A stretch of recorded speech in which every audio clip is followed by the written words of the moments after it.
Sayata risk engine, helping carriers identify risks that might hurt their loss ratios. That allows them to broaden their appetite, write more business without compromising loss ratios. Before I introduce the fellow panelists, I'll say something about the topic and why I think it's super relevant to the wholesale market. So cyber risk, in my opinion, is interesting because there's two drivers of change, and change means that the admitted market is less well adapted to address it.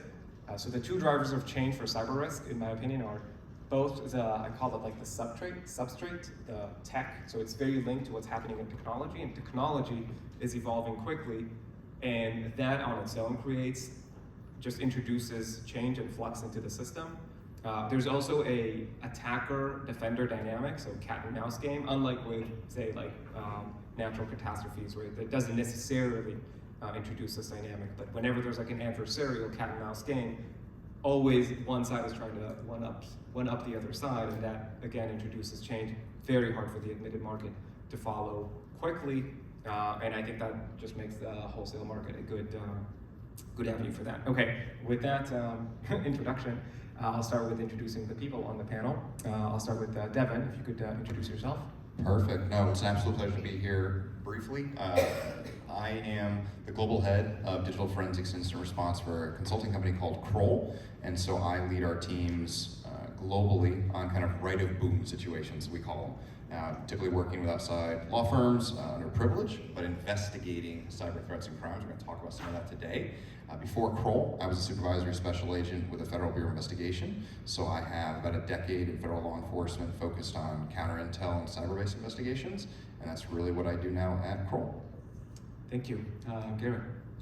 I'm Garrett Sprowls. I'm Executive Vice President with Plus Towerstone, which is a wholesale broker. My team focuses on professional and management liability, with cyber liability being the fastest growing segment of that world for us. We mostly deal with small to mid-sized businesses, but kind of all industries, shapes and sizes, and we try and help people find cyber liability. Thank you. Pasha.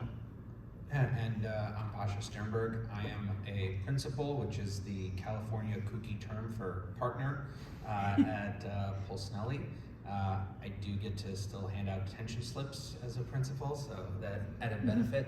And I work with clients on kind of proactive and reactive privacy and cybersecurity matters. So on the proactive side, building out policies and procedures, compliance with laws, and then on the reactive side, often get a chance to work with Devon and the Kroll team on incident response work. Thank you. So I thought the way to structure this discussion that would make the most sense to the folks in the audience is to do it by player in the ecosystem, okay? And so we have attackers, we have defenders, and in that I would include both in-source and outsourced defenders.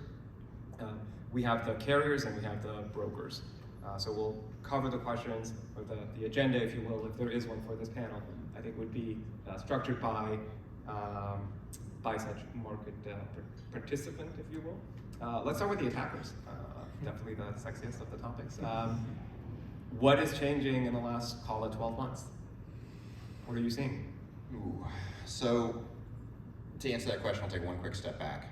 Cybercrime over the last decade has been interesting to watch because it was largely what we call advanced persistent threat groups a decade plus ago. It was nation state groups that were well funded, well educated, that were looking to fulfill what we call intelligence collection requirements of their host governments. So name a government on the planet, they would basically train a cyber-based team to go hack another government and steal research and development, steal data, not for monetary gain, but for intelligence, for creating the next widget, the next fighter jet, for creating the next silent spinning propeller. To the question, what has been interesting and it has evolved is the evolution of that type of high quality hacking into what we call organized criminal groups. And organized crime groups evolved in that last decade because they learned from APT style actors, these government sponsored hacking groups who were very well funded, well educated, and sophisticated in the way they executed their operations. Well, now organized crime groups have learned from that, and they're sometimes, and I'd like the other panelists to kind of give their opinion on this too, but they're sometimes just as sexy or sophisticated as what we saw government-sponsored groups doing years ago.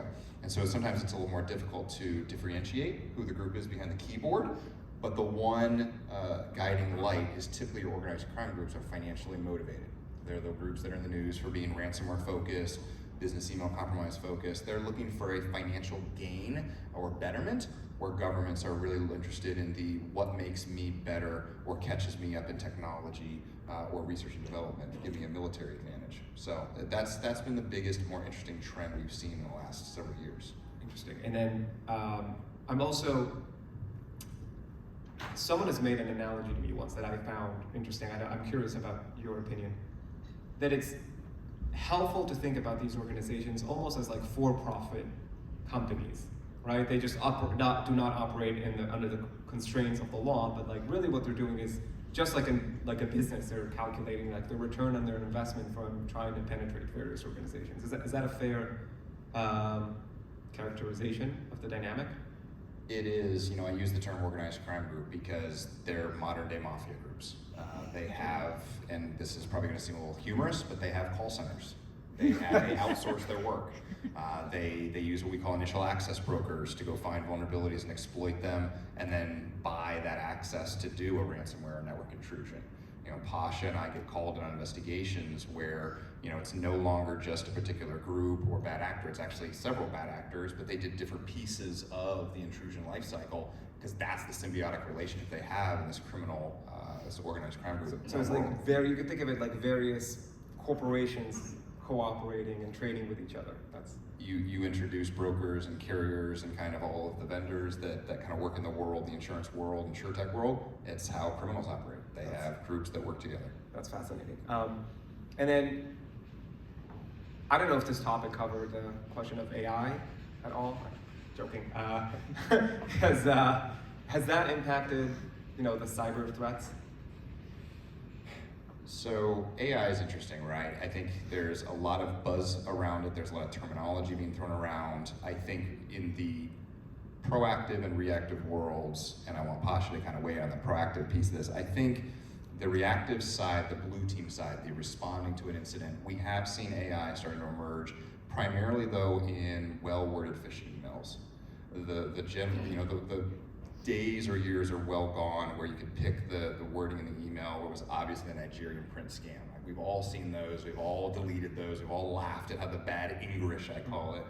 And frankly now there are platforms being developed by threat actor groups where for $20, and a little bit of a Bitcoin transaction, you can actually generate hundreds of collegiate worded emails for particular business verticals or industries, even targeting particular executives, because the engine will go out, crawl the website, crawl social media, and then curtail that email, that phishing email, exactly to the target. Something that used to be a lot more man hours or wasn't worth the time and investment of organized crime groups years ago. The rise of AI kind of seeded engines and algorithms have matured the targeting piece to a much more level of sophistication we haven't seen in years prior. I think that's fascinating, honestly. Like, I think it's really the analogous to what we're seeing in business. Like, I'm sure here there are systems that reduce the level of effort required to ingest contents of an email, etc. Just like introduces this automation. This is like one of the more nefarious uses of that same technology. It now just reduces the barrier of doing this other thing. In this case, that's illegal, but it changes the calculus of the return on the investment. So I think it's like really back to the the crime groups to be thought of as corporations trying to do that. Yeah. And Devon and Pasha know way more than I do about the actual security aspects of it. But what Devon was just saying about those phishing emails becoming much more sophisticated, one thing that we always talk with our clients about is user error is I don't know if it's the largest cause of social engineering claims or just claims in general, that it's somebody clicking the wrong email. And with AI, as he was saying, that becomes a much harder thing to detect. That I know, our company goes through all sorts of phishing tests and trainings, but it's becoming much harder to detect, and it just opens up to all businesses to a significantly higher likelihood of claims because somebody misses something, and it's totally understandable. You look at the email and you say, I see exactly why they thought this was a legitimate email.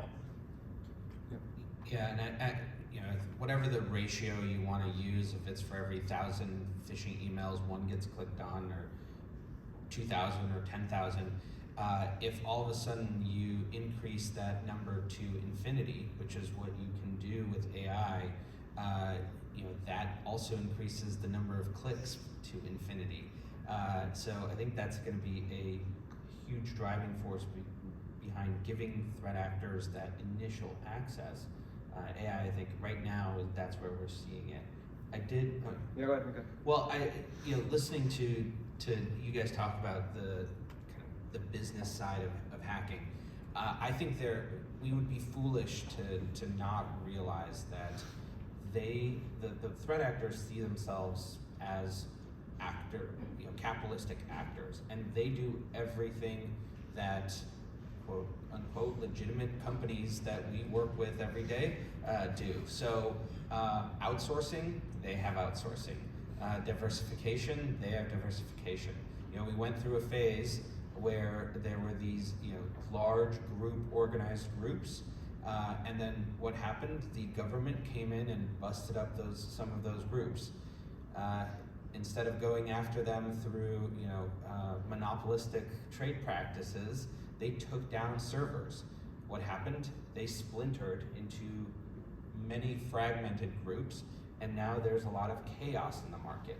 So I think we on this side of the aisle, if you will, should be aware of that dynamic and then react to a dynamic from a business sense rather than these are criminals doing bad things, because that's not how they're operating in the marketplace they're operating on. You're saying they're not operating out of evil necessarily, or that's not a helpful description. They're operating out of financial gain. Exactly. Yeah. And I remember reading this article. I mean, and Devon, I think when we chatted before, you seem to know much more about it than me. The very elaborate attacks that are also taking place there was one via Zoom. If you want to share with the audience. Yeah, I don't know how many of the audience saw an article probably about a month and a half, 2 months ago. There was a company in the Asia Pacific region of the world, and the chief financial officer had joined what he believed was a legitimate Zoom call. But every other participant on the Zoom call, there were 8, I believe, if my memory serves me right, 8 participants. He was one of them, and every single face he saw or voice he heard was technically AI generated. An organized crime group had targeted him through a whaling attempt, had identified him through social media as the controller for the organization, and had ultimately arranged a very elaborate set of emails to coerce him into joining a Zoom call with the executive group, but they had generated the videos and the voices from available social media images and available conference talks in which the executives had been recorded and were available on YouTube, etc.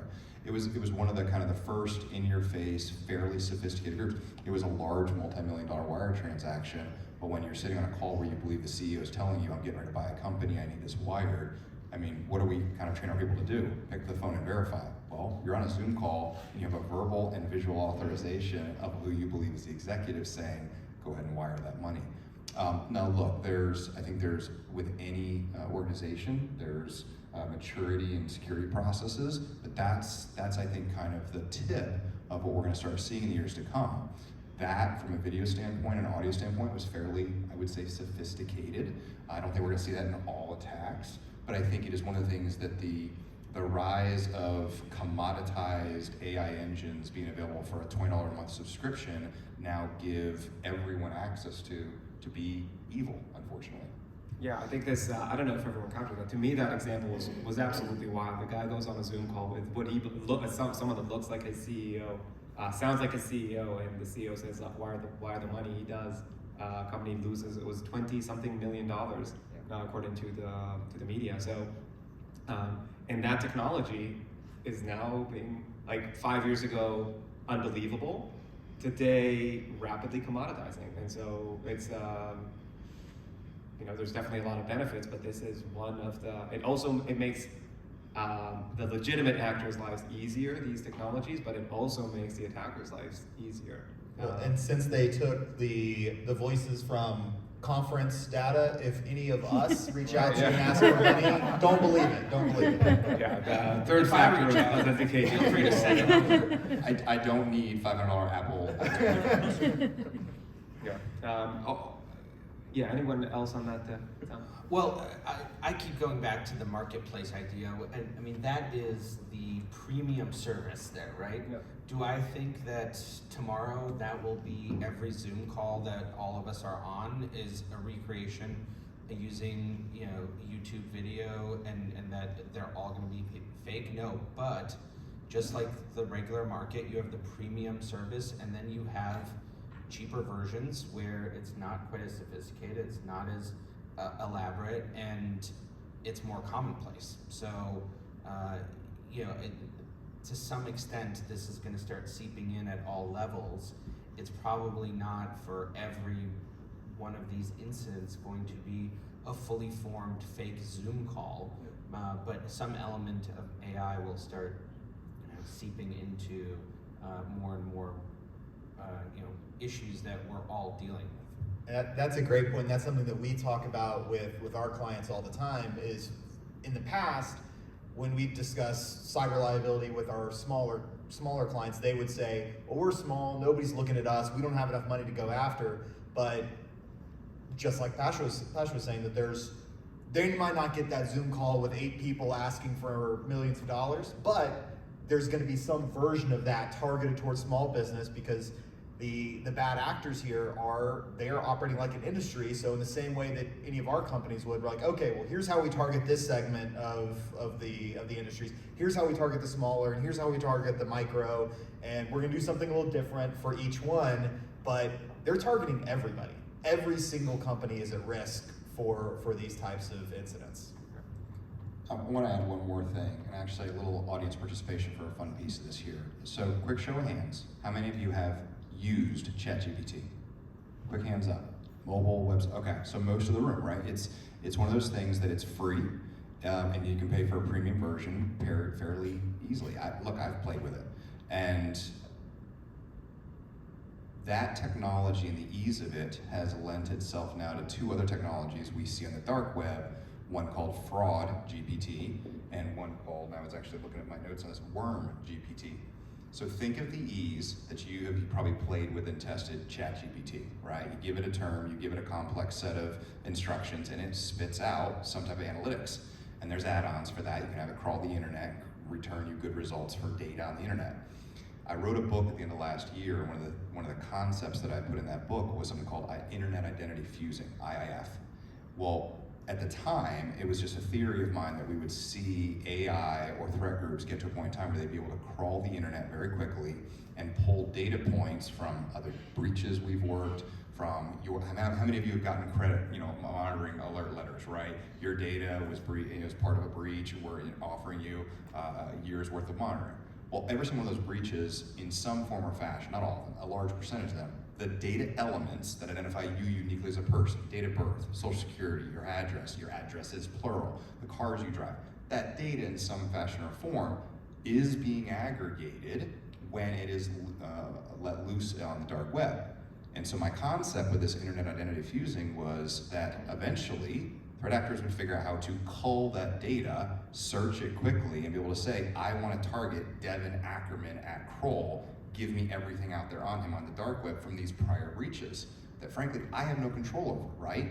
It's some third-party organization that unfortunately suffered an incident.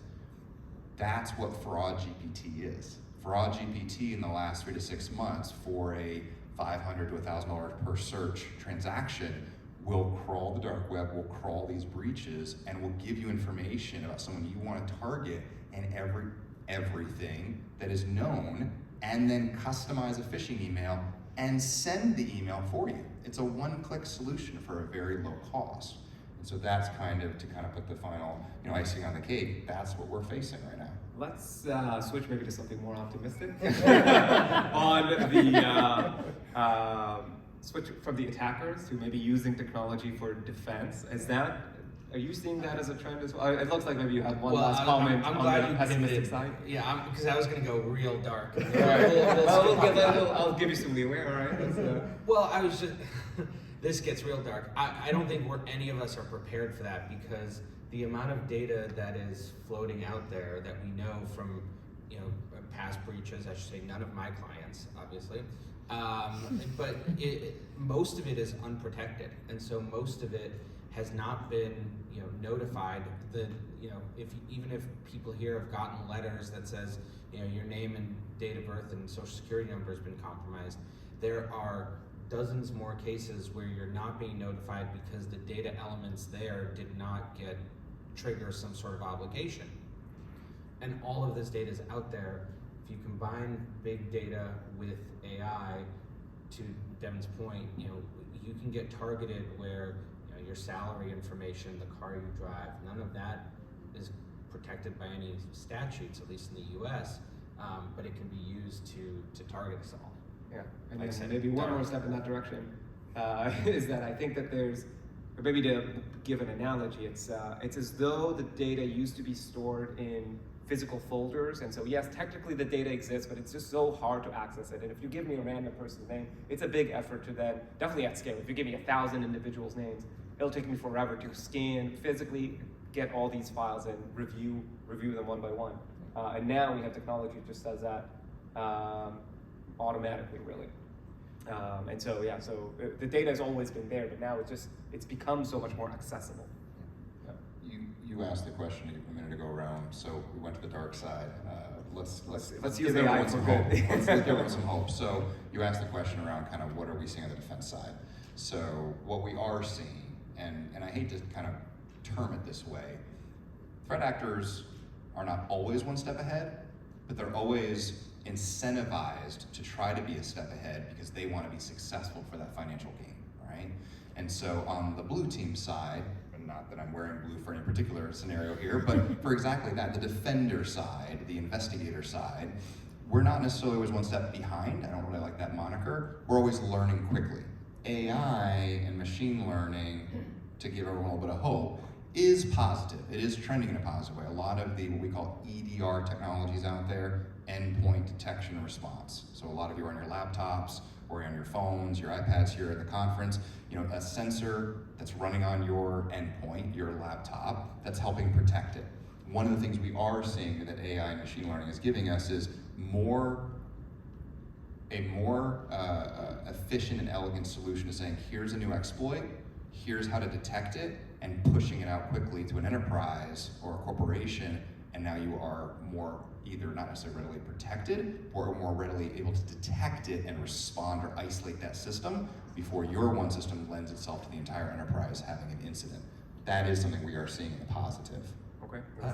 Yeah, I also think that there is generally more awareness of these issues in our marketplace. And so it used to be very common for me to get on calls with fairly large companies where senior leadership clearly had not thought about these issues, had not thought about what they would do if they identified some sort of attack on their networks. And that is becoming more and more uncommon.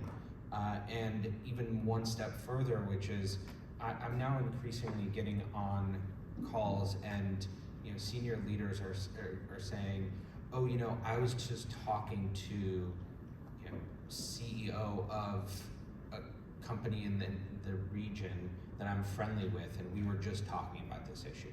And or hey, somebody in a networking group told me they just had a ransomware attack 3 months ago, and when we discovered this morning, I called her, and she told me what to expect. So I do think that the conversation and the awareness around this is increasing, and that is a good thing, because that also means people are thinking about it not just when there's an issue, but beforehand.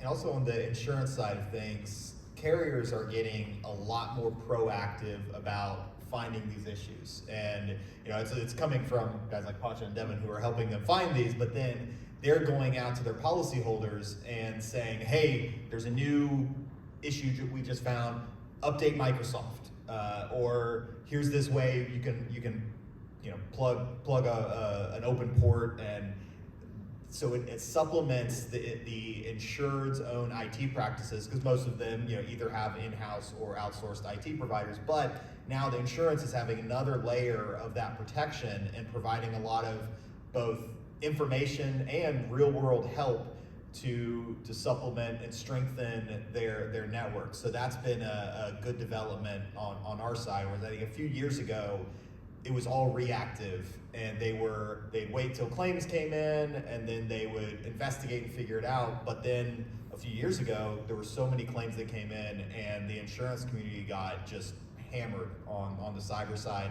So they've all had to change their practices and get better. And so a lot of our carrier partners are really doing great things with helping people avoid the breach rather than responding to the breach. Yeah, and I know we're a little bit past, or well past the hard market of a few years ago and well into soft market, but I do, for the industry at large, I do think that learning or remembering the lessons learned during the hard market is smart, because I'm not I'm a lawyer, I'm not an insurance expert, but I think we would be foolish to think that, 12, 18 months of a hard market solved all the problems, and good job, we did it. The minute that we start relaxing and companies don't feel like they need to invest in this, we're going to be right back to it, and we may be getting there already. I don't know, but the lessons were learned the hard way. I think we need to keep those lessons in mind. Yeah, and Garrett, you spoke of carriers being involved with the security of the business post-bind. What are you seeing on just like basic requirements to get insured? Has that changed in the last year or so? Absolutely, and it used to be, before the hard market, it was, do we have your revenues, where you're located, and what your name is? We'll give you a quote that's bindable, and it'll be cheap, and then move on. And now there's a lot of additional questions, and they do change over time. So the first one a few years ago that just was completely industry changing was multi-factor authentication, that it became where you basically couldn't get coverage if you didn't have that. Now there's been some softening on that, but the great benefit is that everyone has realized we need that, and so companies are implementing these security measures. But that also opened the door where now something comes in, okay, well, you need to get EDR protection, and there's often something new. Then the other big side of that is a lot of companies, or I'd say a lot, it's almost all of them at this point, have some version of a passive system scan that they do of potential insureds. And they go through their website, they use the domain name, they can get a threat report, they can find out all sorts of information. And so even just going through the process of applying for coverage, companies are able to find out a lot of information. I had one recently where they never carried the coverage before. It's an engineering company, a very successful company, pretty good size. I get a call from one of the underwriters we'd sent it to, who said, well, we found 85 issues when we did our scan, and it's going to take minimum 3 months for us to even consider looking at them for coverage for some of these issues that they fix. So while I wasn't able to then place coverage with them right away, was able to give them a good security report, and now they at least have a direction where they can get with their IT team, they can reset their practices, and it's been a great learning experience for them. Now we'll see if they get to the point where they can really purchase the coverage, but again, the insurance community is now helping companies figure out where a lot of their holes are, which is a great development. Raising the bar. Yeah. So help me make sense of something, because I think everyone in the cyber market knows that we went through a hard market, called it in 2020, 2021, and since then the market is softened materially. On the one hand, we hear reports of increased all the more pessimistic stuff we talked about in the early part of this panel, like the increase in attacks and their degree of sophistication and success, etc. And yet it sounds like from the carrier perspective, they're still trying to pursue business more aggressively, right? So they still like the business, like the rates, right? They still believe they make money. So help me reconcile the two. So what I think is happening more often than not is that they're picking their spots, that the carriers are saying, okay, if they've got these 3 or 4 controls in place, then we're comfortable with those risks and we can go aggressively at those. If they don't have those 3 or 4 controls in place, then we're not going to write them. So they think they're going to avoid claims that way. So it's that I think it's more of a selection issue than before, whereas previously they would write everything regardless of what security they had in place. So we're finding on the example I mentioned a minute ago with this company that had all of these issues that were found, they're just gonna have a really hard time finding coverage until they get their system shored up. And previously, we would have been able to find them coverage no problem. So it's a little bit of a higher barrier to entry to get the coverage, but when you do, it's going to be less expensive than it was 2 years ago, and we'll see if that holds and if those ones who are covered do. That's really interesting. So you're saying, yes, Devon and Pasha are seeing more business, but those companies are not necessarily insured because the carriers have done a good job of putting them in the less insured. Often, they're more or less likely to have secured coverage. or they're being more intentional about saying, we'll write coverage as long as you get these 3 issues fixed by the time we bind. Yeah. So they're pushing better security for their insureds while to be able to then give the rates that are better than they were a couple years ago. I see, and that's super interesting. But then, okay, but also in those, like, I have looked at these applications multiple times. Obviously, that's a big part of what we do at the brokerage side of Sayata for sure. Some of them strike me as very hard to answer, both in a way. What's what I'm looking for? In a helpful way. Like, let's two-factor authentication, classic example. If I have two-factor authentication on all of the email addresses, but not the Zoom or Teams accounts, does that count? What if I have it for all the Zoom Teams accounts, but except for 2 accounts for someone that is on paternity leave, right? Then does that count? So it's just a very tricky question to answer in a yes/no format. Yeah, that's a great point. If it asks, is multi-factor authentication fully enabled? Yeah. What does fully enabled extend to? Some will break it down and say, is it for remote desktop? Is it for your email? Is it for your server? And that's a little more helpful because it's very specific.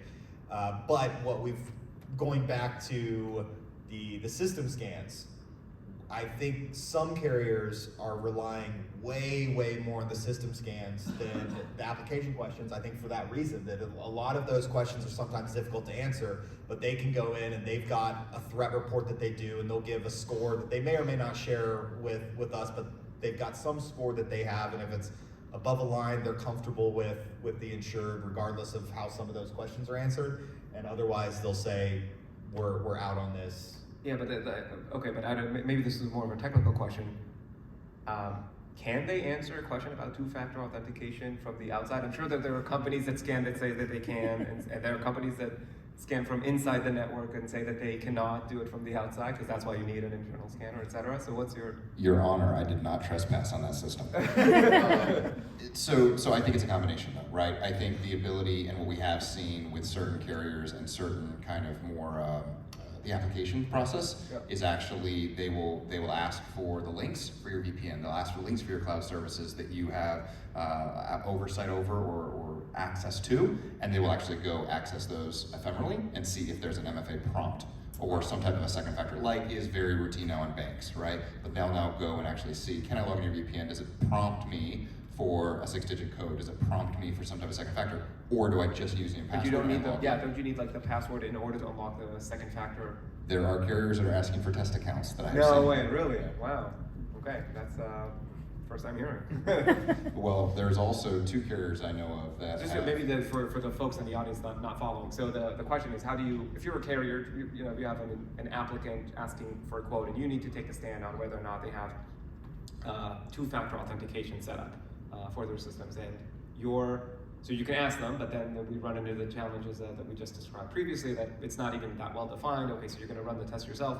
In order to know if a service requires two-factor authentication, a lot of times you only get to know that if you put in a real email and password or username and password. And so like that sets the bar. If a carrier now starts requiring, hey, give me a test account on that, just to make sure that you're telling me the truth, that introduces, it's definitely a good way to test that the insured is answering correctly. That introduces, right, correct me if I'm wrong, that introduces, like, great for the carrier, except that it becomes less competitive. Right. Well, and I think what Pasha and I are seeing now, sometimes when we do the incident response investigations, at the end, the carrier will ask for a set of, almost another questionnaire. And they look, in what we're seeing is a trend towards validation of what they received on the application versus what we found in the investigation. And so sometimes we'll actually see a carrier come behind. If you have an incident, you as an insured, you'll get a questionnaire at the very end, and it'll ask the law firm, it'll ask the incident response vendor to basically fill out this questionnaire, and they potentially are using that to validate the answers you gave during the application process. And I think in some cases, maybe using that information to say, hey, you stated you had MFA on all the things. The incident response vendor found you did not have MFA on this one thing that was exploited, therefore your coverage is nullified for this claim. Have you seen them deny coverage because of that? Or I'd say, what's the most egregious violation, or least egregious violation you've seen? I think it is a trend in consideration of coverage. Yeah, I think there's certainly carriers who are more data focused than others. I will say it's always been true that there are clauses in policies requiring certain information about an incident be disclosed for claim assessment purposes. I think that the level of those questions has become more sophisticated in response to the ever-changing cyber threat landscape, right? The carriers are wanting to know what the companies have done and whether that has impacted the incident. So it's certainly not something that is being given without the insurer's knowledge, and it's done as part of the requirement that they cooperate with the carrier. But yeah, it is I think more common now to get more questions from carriers on the back end, and I presume that they are looking at it for a number of purposes, both for underwriting and for claims assessment. Yeah, but if a carrier did that to you, Garrett, what? It's so tough because a lot of the applications, they are wildly different levels of detail on the questions they're asking, and the more detailed they get, the more technical knowledge you have to have on what's being asked. And some insureds have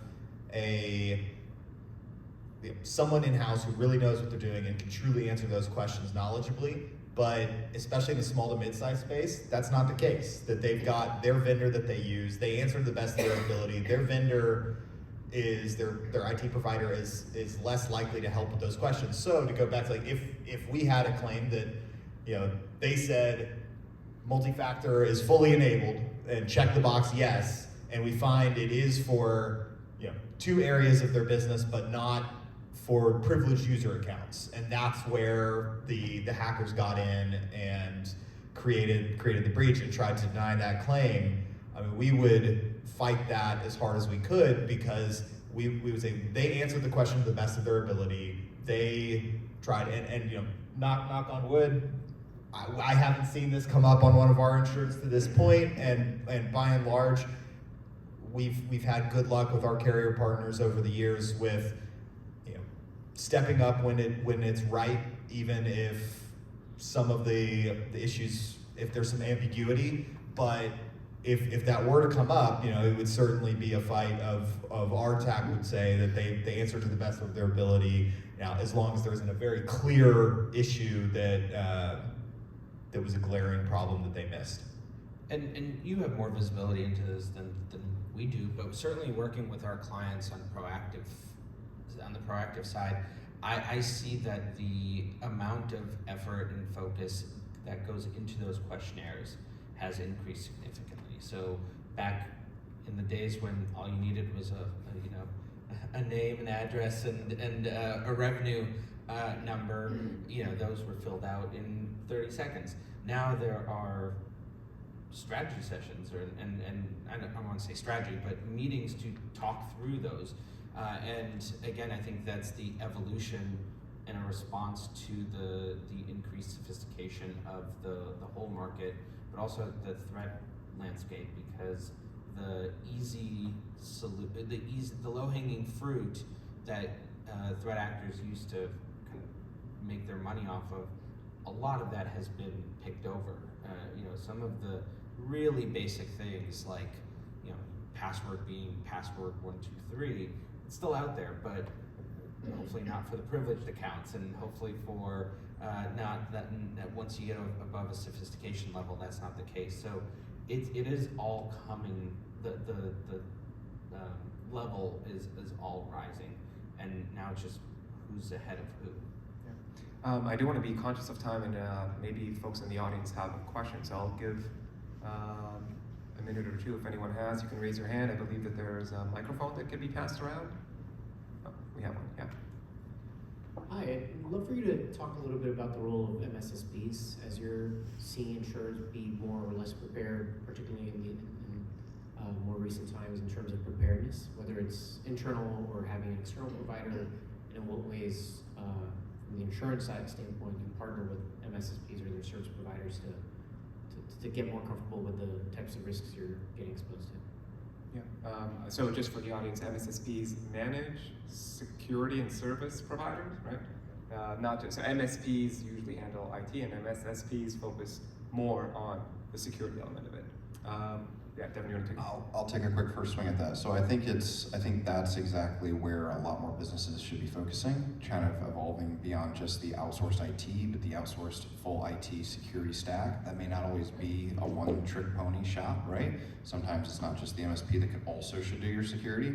I also think there needs to be some education in the market around the right types of security for an enterprise. Antivirus 15 years ago was great. Antivirus is fairly useless nowadays, to be very blunt and black and white about it. Antivirus is not, it is still useful for commoditized malware, but it is not going to stop a hands-on keyboard threat actor, and it's not going to stop polymorphic viruses or malware. So like an MSP that comes along and says, I want to put X in place, absolutely as part of the ecosystem, I think that insurance should take a look at. I also think it's part of the raising the bar that Pasha and Garrett were talking about, right? From a security standpoint, it's better than not having any, but I think there's also multiple flavors of, at least what I see from a consultant standpoint, where MSSPs do kind of a range of things, and sometimes there's too much of a focus on the network control side, not on the desktop end user side as well. It needs to be a balanced approach. And would it be helpful to, or I think part of the question is how that interfaces with like the insurance, not just the work that they do with the customers, the buyers of insurance, but something that interfaces with maybe the carriers or the brokers. Like, for example, you could envision partnerships between the two. Yeah, that's exactly right. This is definitely different by carrier on what their relationships are and what they offer, but we have definitely seen carriers who have partnered with MSSPs and other providers to either automatically provide some services to their insureds, or they'll have deals where you could get discounts for those services that then they would recommend to their insureds to look into those services. So that would mostly be the carrier introducing an MSSP to a policyholder or applicant. That's right. Because you could also imagine the carrier saying, hey, I trust these guys so much, I'm gonna give a discount to whoever comes from this, excellent MSSP. That's right. But you are not seeing that. No, we are some. You are, okay. It's some carriers are doing that, but I'd say it's the minority at this point. Still, most of the carriers that we work with, they get involved if they see an issue or after a breach, but we are seeing some of that. All right, I know we have 15 seconds, so I don't know if we have time for one more question. All right. And it's all the way across the room. with all of the conversation. This is regarding- the last question of the conference, I believe, so make it count. With all of the conversation regarding carriers wanting different metrics for, one MFA, 2FA, EDR, this, that, and the other, is there any roadmap to a pipeline for carriers to follow any kind of data compliance model? Like, is insurance going to get their own compliance model that everybody can follow, instead of just waiting every year to see what the carrier is going to throw at us this time? Oh, are you asking, like, will there be a standard? Yeah. Yeah, that's a good question. I don't know. So I think as far as insurance goes, this is an incredibly young field, and so we are still very much in the calibration phase, and I think we're going to continue to see hopefully diminishing swings in all aspects, both in hard and soft markets, what's required, all of the above. But I think it's going to take some time. I think everybody is still figuring out, and maybe this is thanks for segueing this, but we started off by saying technology is changing very quickly. The market is trying to respond to a technology that's changing very quickly, and so it has to change very quickly. So I think just like other industries that are trying to establish standards in this area, it's really hard to do that in a static way in response to so much change. And I think there are two impediments to some sort of standard like that. One is exactly what Pasha was saying, is that the threats are changing so much that carriers are having to be extremely nimble to keep up with whatever the new threat is. So if you have a standard model, then does it become obsolete in 6 months when there's a new threat out there? Then the other side is that carriers are hesitant to share their rating models. That one of them thinks, okay, I've got it figured out. We know how to write this business, and we are going to do extremely well doing that. Then their rating model isn't going out to all their competitors. Everyone else is kind of trying to figure out their own angle and their own way to assess the risk, and I think those are the two impediments that I see. Okay, now we're definitely out of time. I want to thank everyone for showing up. Monica, is that anything else, or should I wrap it up? You're good. Okay, I hope everyone has had a fantastic conference. I'll be around after this session. I think some of the panelists are as well, if anyone has more questions. Thank you so much for joining us for this panel and for the conference. Thank you. Thank you.